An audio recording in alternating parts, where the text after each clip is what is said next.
بسم الله الرحمن الرحيم. لن تنالوا البر حتى تنفقوا مما تحبون وما تنفقوا من شيء فإن الله به عليم. كل الطعام كان حلا لبني إسرائيل إلا ما حرم إسرائيل على نفسه من قبل أن تنزل التوراة. قل فأتوا بالتوراة فاتلوها إن كنتم صادقين. فمن افترى على الله الكذب من بعد ذلك فأولئك هم الظالمون. قل صدق الله فاتبعوا ملة إبراهيم حنيفا وما كان من المشركين. إن أول بيت وضع للناس للذي ببكة مباركا وهدى للعالمين. فيه آيات بينات مقام إبراهيم ومن دخله كان آمنا ولله على الناس حج البيت من استطاع إليه سبيلا ومن كفر فإن الله غني عن العالمين. قل يا أهل الكتاب لم تكفرون بآيات الله والله شهيد على ما تعملون. قل يا أهل الكتاب لم تصدون عن سبيل الله من آمن تبغونها عوجا وأنتم شهداء وما الله بغافل عما تعملون. يا أيها الذين آمنوا إن تطيعوا فريقا من الذين أوتوا الكتاب يردوكم بعد إيمانكم كافرين. وكيف تكفرون وأنتم تتلى عليكم آيات الله وفيكم رسوله ومن يعتصم بالله فقد هدي إلى صراط مستقيم.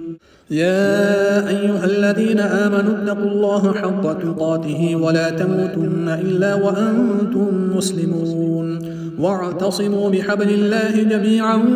ولا تفرقوا واذكروا نعمة الله عليكم إذ كنتم أعداء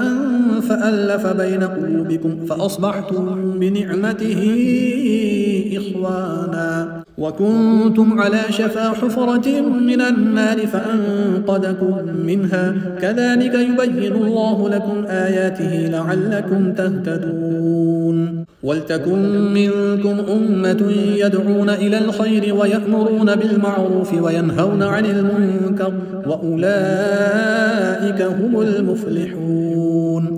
ولا تكونوا كالذين تفرقوا واختلفوا من بعد ما جاءهم البينات وأولئك لهم عذاب عظيم. يوم تبيض وجوه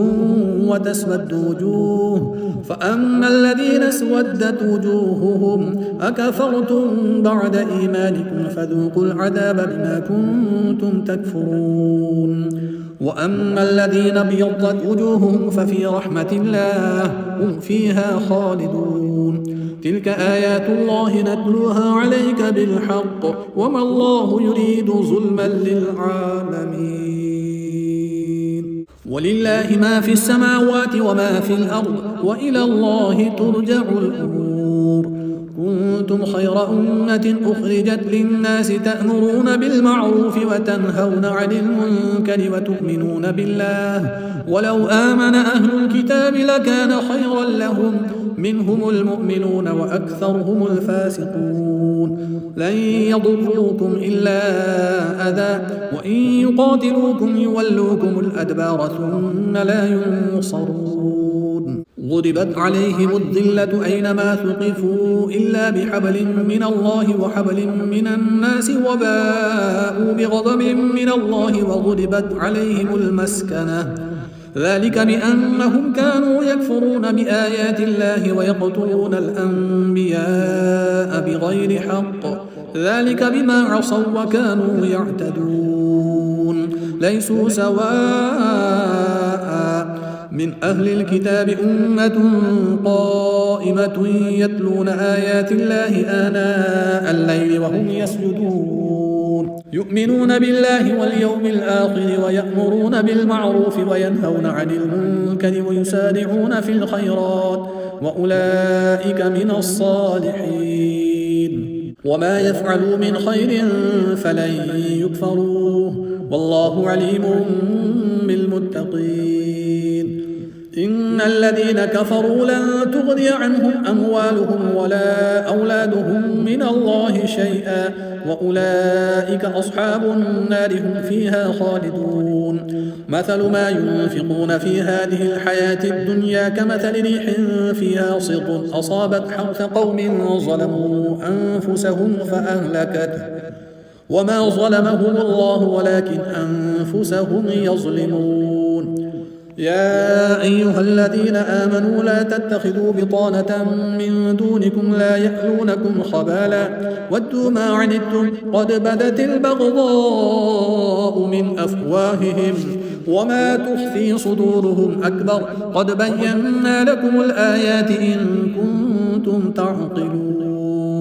ها أنتم أولئك تحبونهم ولا يحبونكم وتؤمنون بالكتاب كله وإذا لقوكم قالوا آمنا وإذا خلوا عضوا عليكم الأنامل من الغيظ قل موتوا بغيظكم إن الله عليم بذات الصدور إن تمسسكم حسنة تسؤهم وإن تصبكم سيئة يفرحوا بها وإن تصبروا وتتقوا لا يضركم كيدهم شيئا إن الله بما يعملون محيط وإذ غدوت من أهلك تبوئ المؤمنين مقاعد للقتال والله سميع عليم إذ هم الطائفتان منكم أن تفشلا والله وليهما وعلى الله فليتوكل المؤمنون ولقد نصركم الله ببدر وأنتم أذلة فاتقوا الله لعلكم تشكرون إذ تقول للمؤمنين ألن يكفيكم أن يمدكم ربكم ب3,000 من الملائكة منزلين بلى إن تصبروا وتتقوا ويأتوكم من فورهم هذا يمددكم ربكم ب5,000 من الملائكة مسومين وما جعله الله إلا بشرى لكم ولتطمئن قلوبكم به وما النصر إلا من عند الله العزيز الحكيم ليقطع طرفا من الذين كفروا أو يكبتهم فينقلبوا خائبين ليس لك من الأمر شيء أو يتوب عليهم أو يعذبهم فإنهم ظالمون ولله ما في السماوات وما في الأرض يغفر لمن يشاء ويعذب من يشاء والله غفور رحيم يا أيها الذين آمنوا لا تأكلوا الربا أضعافا مضاعفة واتقوا الله لعلكم تفلحون واتقوا النار التي أعدت للكافرين وأطيعوا الله والرسول لعلكم ترحمون وسارعوا إلى مغفرة من ربكم وجنة عرضها السماوات والأرض أعدت للمتقين الذين ينفقون في السراء والضراء والكاظمين الغيظ والعافين عن الناس والله يحب المحسنين والذين إذا فعلوا فاحشة أو ظلموا أنفسهم ذكروا الله فاستغفروا لذنوبهم ومن يغفر الذنوب إلا الله ولم يصروا على ما فعلوا وهم يعلمون أولئك جزاؤهم مغفرة من ربهم وجنات تجري من تحتها الأنهار خالدين فيها ونعم أجر العاملين قد خلت من قبلكم سنن فسيروا في الأرض فانظروا كيف كان عاقبة المكذبين هذا بيان للناس وهدى وموعظة للمتقين ولا تهنوا ولا تحزنوا وأنتم الأعلون إن كنتم مؤمنين إن يمسسكم قرح فقد مس القوم قرح مثله وتلك الأيام نداولها بين الناس وليعلم الله الذين آمنوا ويتخذ منكم شهداء والله لا يحب الظالمين وليمحص الله الذين آمنوا ويمحق الكافرين أم حسبتم أن تدخلوا الجنة ولما يعلم الله الذين جاهدوا منكم ويعلم الصابرين ولقد كنتم تمنون الموت من قبل أن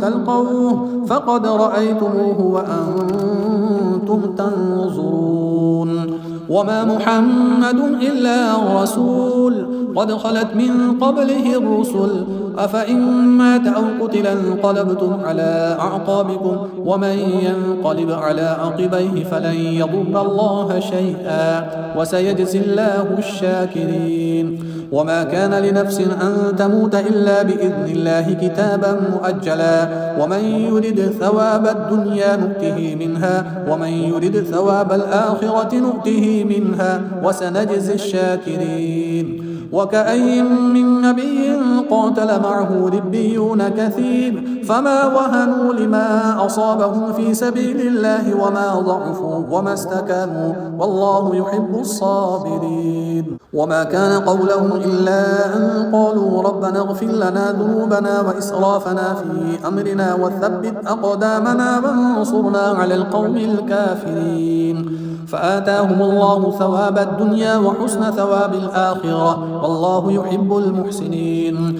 يا أيها الذين آمنوا إن تطيعوا الذين كفروا يردوكم على أعقابكم فتنقلبوا خاسرين بل الله مولاكم وهو خير الناصرين سنلقي في قلوب الذين كفروا الرعب بما أشركوا بالله ما لم ينزل به سلطانا ومأواهم النار وبئس مثوى الظالمين ولقد صدقكم الله وعده إذ تحسونهم بإذنه حتى إذا فشلتم وتنازعتم في الأمر وعصيتم من بعد ما أراكم ما تحبون منكم من يريد الدنيا ومنكم من يريد الآخرة ثم صرفكم عنهم ليبتليكم ولقد عفا عنكم والله ذو فضل على المؤمنين إذ تصعدون ولا تلوون على أحد والرسول يدعوكم في أخراكم فأثابكم غما بغم لكي لا تحزنوا على ما فاتكم ولا ما أصابكم والله خبير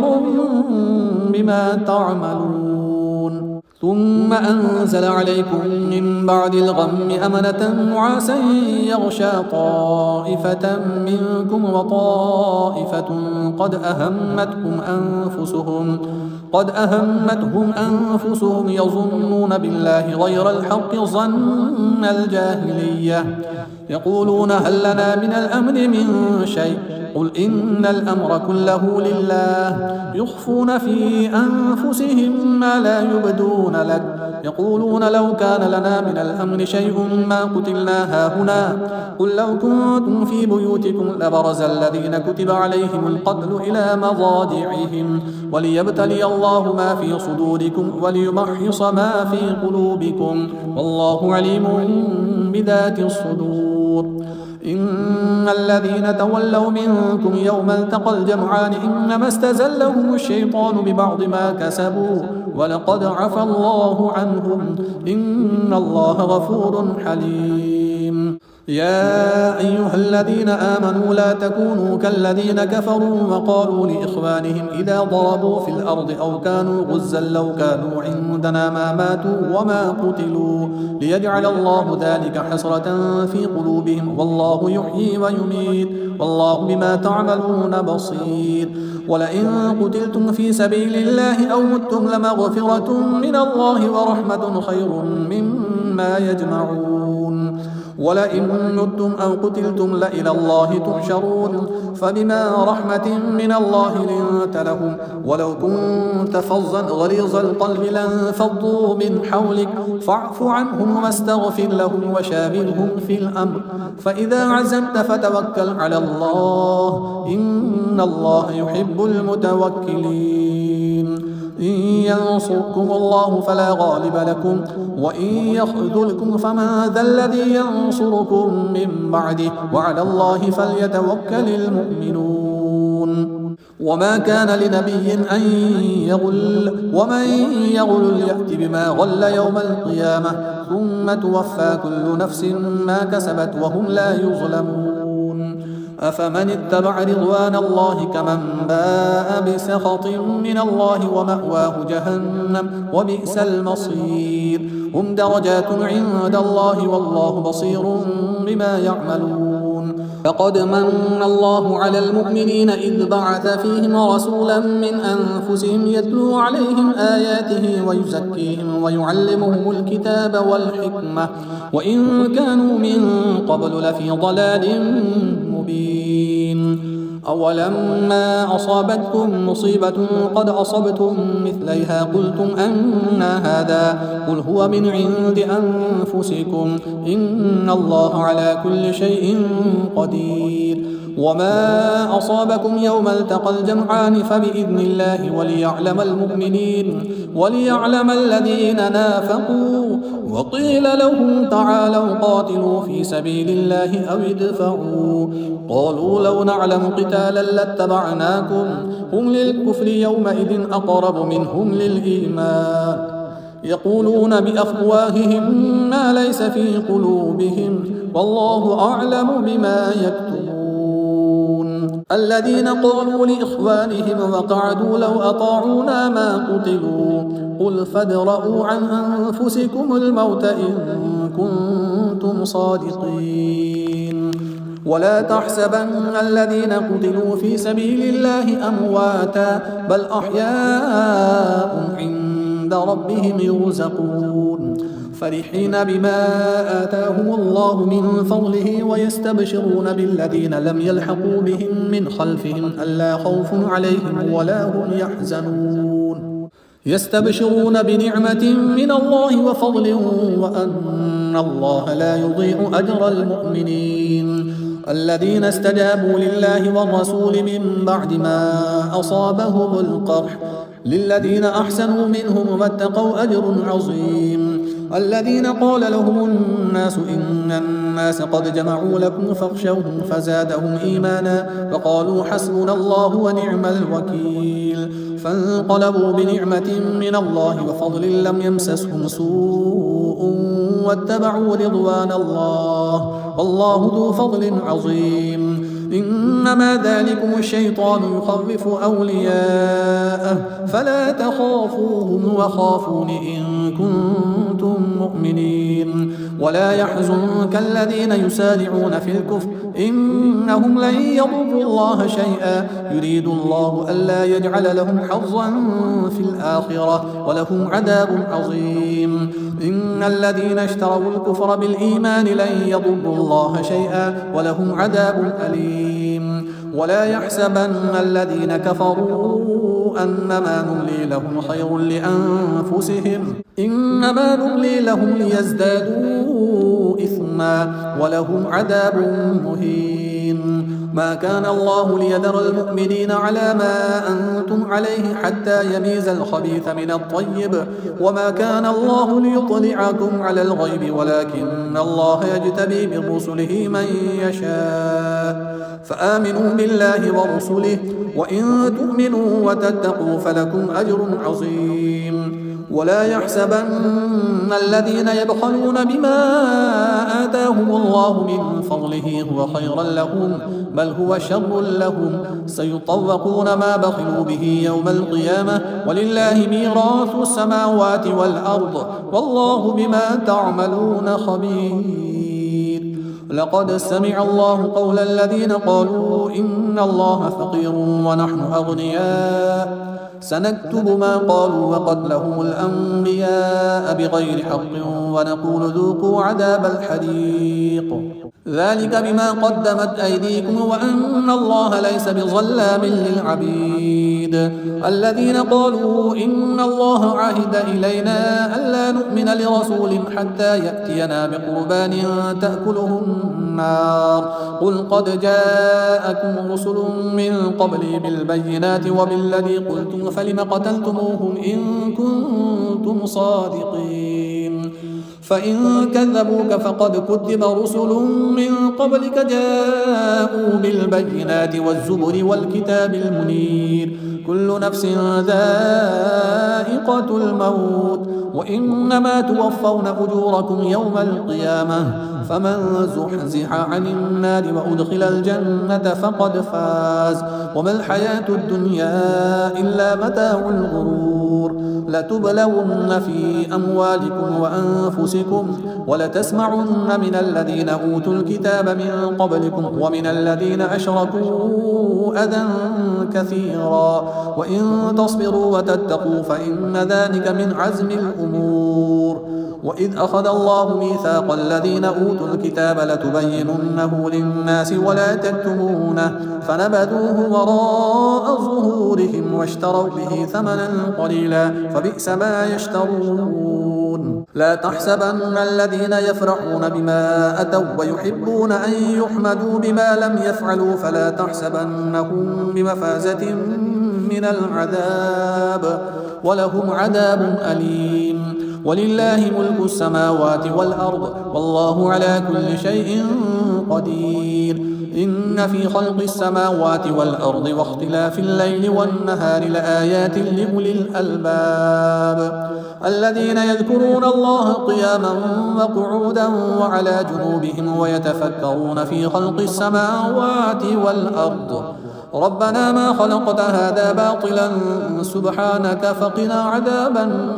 النار ربنا إنك من تدخل النار فقد أخزيته وما للظالمين من أنصار ربنا إننا سمعنا مناديا ينادي للإيمان أن آمنوا بربكم فآمنا ربنا فاغفر لنا ذنوبنا وكفر عنا سيئاتنا وتوفنا مع الأبرار ربنا وآتنا ما وعدتنا على رسلك ولا تخزنا يوم القيامة إنك لا تخلف الميعاد فاستجاب لهم ربهم أني لا أضيع عمل عامل منكم من ذكر أو أنثى بعضكم من بعض فالذين هاجروا وأخرجوا من ديارهم وأوذوا في سبيلي وقاتلوا وقتلوا لأكفرن عنهم سيئاتهم ولأدخلنهم جنات تجري من تحتها الأنهار ثوابا من عند الله والله عنده حسن الثواب لا يغرنك تقلب الذين كفروا في البلاد متاع قليل ثم مأواهم جهنم وبئس المهاد لكن الذين اتقوا ربهم لهم جنات تجري من تحتها الأنهار خالدين فيها نزلا من عند الله وما عند الله خير للأبرار وإن من أهل الكتاب لمن يؤمن بالله وما أنزل إليكم وما أنزل إليهم خاشعين لله لا يشترون بآيات الله ثمنا قليلا أولئك لهم أجرهم عند ربهم إن الله سريع الحساب يا أيها الذين آمنوا اصبروا وصابروا ورابطوا واتقوا الله لعلكم تفلحون بسم الله الرحمن الرحيم يا أيها الناس اتقوا ربكم الذي خلقكم من نفس واحدة وخلق منها زوجها وبث منهما رجالا كثيرا ونساء واتقوا الله الذي تساءلون به والأرحام إن الله كان عليكم رقيبا وآتوا اليتامى أموالهم ولا تتبدلوا الخبيث بالطيب ولا تأكلوا أموالهم إلى أموالكم إنه كان حوبا كبيرا وإن خفتم ألا تقسطوا في اليتامى فانكحوا ما طاب لكم من النساء مثنى وثلاث ورباع فإن خفتم ألا تعدلوا فواحدة أو ما ملكت أيمانكم ذلك أدنى ألا تعولوا وآتوا النساء صدقاتهن نحلة فإن طبن لكم عن شيء منه نفسا فكلوه هنيئا مريئا ولا تؤتوا السفهاء أموالكم التي جعل الله لكم قياما وارزقوهم فيها واكسوهم وقولوا لهم قولا معروفا وابتلوا اليتامى حتى إذا بلغوا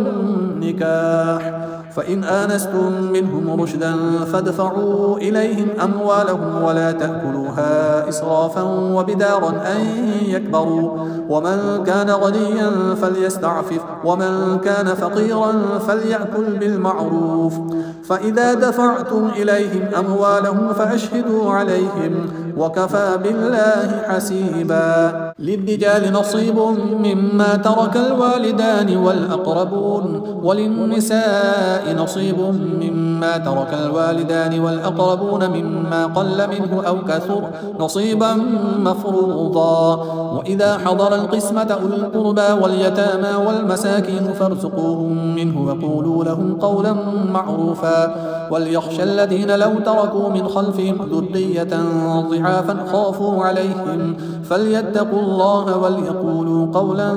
سديدا. إن الذين يأكلون أموال اليتامى ظلما إنما يأكلون في بطونهم نارا وسيصلون سعيرا. يوصيكم الله في أولادكم للذكر مثل حظ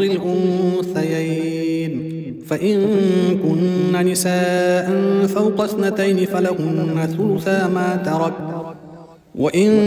كانت واحدة فلها النصف، ولأبويه لكل واحد منهما السدس مما ترك إن كان له ولد، فإن لم يكن له ولد وورثه أبواه فلأمه الثلث، فإن كان له إخوة فلأمه السدس من بعد وصية يوصي بها أو دين. آباؤكم وأبناؤكم لا تدرون أيهم أقرب لكم نفعا فريضة من الله إن الله كان عليما حكيما. ولكم نصف ما ترك أزواجكم إن لم يكن لهن ولد، فإن كان لهن ولد فلكم الربع مما تركن من بعد وصية يوصين بها أو دين، ولهن الربع مما تركتم إن لم يكن لكم ولد، فإن كان لكم ولد فلهن الثمن مما تركتم من بعد وصية توصون بها أو دين. وإن كان رجل يورث كلالة أو امرأة وله أخ أو أخت فلكل واحد منهما السدس، فإن كانوا أكثر من ذلك فهم شركاء في الثلث من بعد وصية يوصى بها أو دين غير مضار،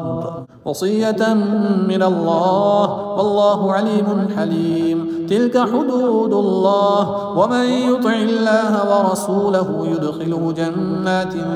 تجري من تحتها الأنهار خالدين فيها، وذلك الفوز العظيم. ومن يعص الله ورسوله ويتعد حدوده يدخله نارا خالدا فيها وله عذاب مهين. واللاتي يأتين الفاحشة من نسائكم فاستشهدوا عليهن 4 منكم، فإن شهدوا فأمسكوهن في البيوت حتى يتوفاهن الموت أو يجعل الله لهن سبيلا. واللذان يأتيانها منكم فآذوهما، فإن تابا وأصلحا فأعرضوا عنهما إن الله كان توابا رحيما. إنما التوبة على الله للذين يعملون السوء بجهالة ثم يتوبون من قريب فأولئك يتوب الله عليهم وكان الله عليما حكيما. وليست التوبة للذين يعملون السيئات حتى إذا حضر أحدهم الموت قال إني تبت الآن، ولا الذين يموتون وهم كفار أولئك أعتدنا لهم عذابا أليما. يا أيها الذين آمنوا لا يحل لكم أن ترثوا النساء كرها ولا تعضلوهن لتذهبوا ببعض ما آتيتموهن إلا أن يأتين بفاحشة مبينة وعاشروهن بالمعروف، فإن كرهتموهن فعسى أن تكرهوا شيئا ويجعل الله فيه خيرا كثيرا. وإن أردتم استبدال زوج مكان زوج وآتيتم إحداهن قنطارا فلا تأخذوا منه شيئا أتأخذونه بهتانا وإثما مبينا. وكيف تأخذونه وقد أفضى بعضكم إلى بعض وأخذن منكم ميثاقا غليظا. ولا تنكحوا ما نكح آباؤكم من النساء إلا ما قد سلف إنه كان فاحشة ومقتا وساء سبيلا. حرمت عليكم أمهاتكم وبناتكم وأخواتكم وعماتكم وخالاتكم وبنات الأخ وبنات الأخت وأمهاتكم اللاتي أرضعنكم وأخواتكم من الرضاعة وأمهات نسائكم وربائبكم اللاتي في حجوركم من نسائكم اللاتي دخلتم بهن. فإن لم تكونوا دخلتم بهن فلا جناح عليكم. وحلائل أبنائكم الذين من أصلابكم وأن تجمعوا بين الأختين إلا ما قد سلف إن الله كان غفورا رحيما.